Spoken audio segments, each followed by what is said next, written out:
Hi, I will now show you how the gravitational field or force is zero inside a hollow, a uniform spherical distribution. So the story is like this. Imagine that you had here a shell. Okay, it could be a shell, or it could have, it could have a thickness, right? It could be a very thick shell. Doesn't matter, so long as the distribution is spherically uniform. Okay.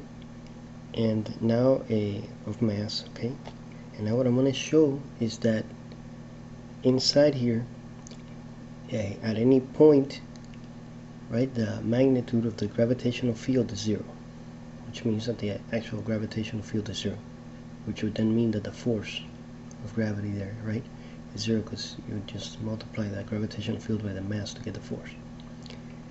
So here's what happens. Pick the point that you want to check what the gravitational field is. So let's say we pick this point right here, right? Okay. Now we look at the center of the sphere. Remember, this is a perfect sphere, right? And the cavity is also perfectly spherical. The distribution again is spherically symmetric. Okay, all about the center. So this is the center of that the sphere, and this is also the center of this sphere that I'm going to pick here. So I'm going to pick this imaginary sphere surface in there to be centered at this point also. Okay. Now, according to Gauss's law, the integral, right, over this surface right here that I do the dotted lines, of G, of the gravitational field, right, with respect, taken with a surface area element, right? So this is what is called the surface integral. That's equal to some constant k times the total mass inside. In other words, the mass distribution inside, right? But this thing is empty, so the mass distribution inside is actually zero. Now, when you look at the surface integral, since by symmetry arguments, it turns out that G, right, is of uniform size all throughout the sphere, and it's radial. In other words, that G points either outwards or inwards, and it's the same size at every point on the sphere. It may vary, if you pick a smaller sphere, the size may vary, but on that smaller sphere, it'll be the same size at each point. Okay. So then, by the fact that this is symmetric, etc., and G points the same direction as the normal to the surface, right? At the end of the day, it turns out then that this integral will just be the magnitude of G at the surface, which is, the same at every point on the surface, times the area of the surface. Okay? But what's important is this, basically, that this part right here, G times the area of the surface, is equal to 0. The area of the surface is not 0, so therefore the magnitude of G is 0. So in other words, the Euclidean length of the force vector, or the gravitational field vector G, is 0, so therefore the gravitational vector G itself is 0. So therefore at this point, 0 force, but you could have used the argument for any point, the same exact argument for any point inside the sphere, always picking a spherical surface around that point. Therefore, the gravitational field all throughout the inside of the sphere is 0.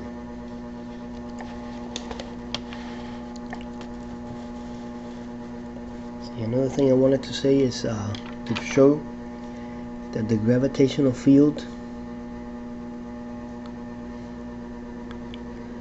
let me see if I can read my own writing, because I'm half blind here. The gravitational field from matter outside a hole where the matter has uniform distribution is 0 inside. Okay, outside a hole inside. Okay. What I mean here is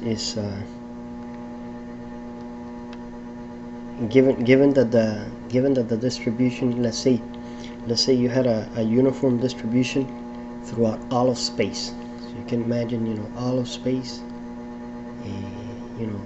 Here, I guess if you're drawing it in 2 dimensions, it would be a plane. But you can imagine all of solid space having just a constant mass distribution, right? And then again, if you had that situation and you had a hole, then again the gravitational field inside would be 0. Now why is that? Well, you could probably use this argument right here. Let me see if you can. Again, yeah, let's say that you have this hole, and then again the rest of instead of there being a shell, the rest of the space has mass, right? Okay.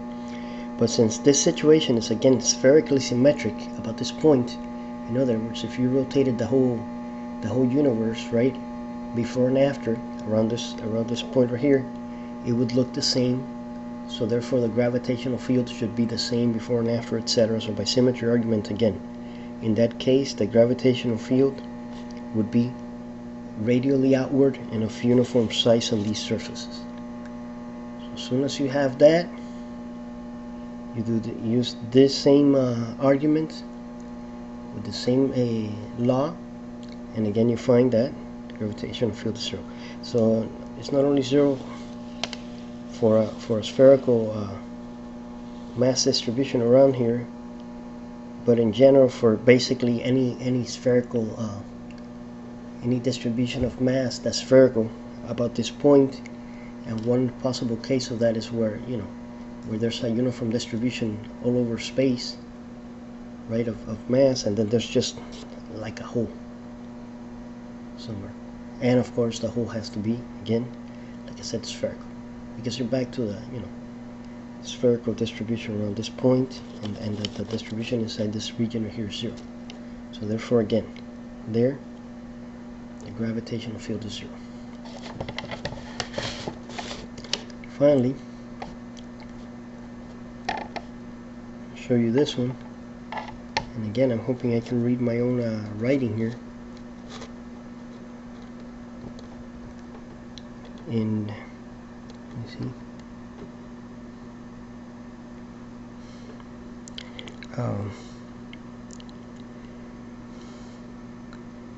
Outside a uniform sphere in empty space. Okay, so if you had a uniform spherical distribution around this point right here, center point of the sphere, and you're in empty space,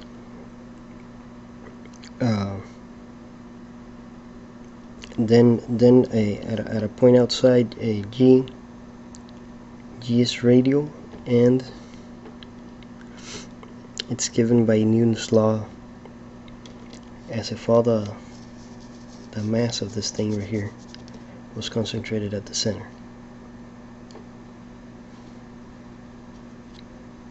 So again, by symmetry, right, G is the same size everywhere, same as the argument before. So G is the same size everywhere on each concentric sphere here, and it's radial, so therefore you know the direction in which it points. And then use the same thing as you did up there, which I wrote it here, right? And the same story, that G times the area of the surface is equal to a constant times the total mass inside, which I use Q for the mass, sort of an analogy to electromagnetism.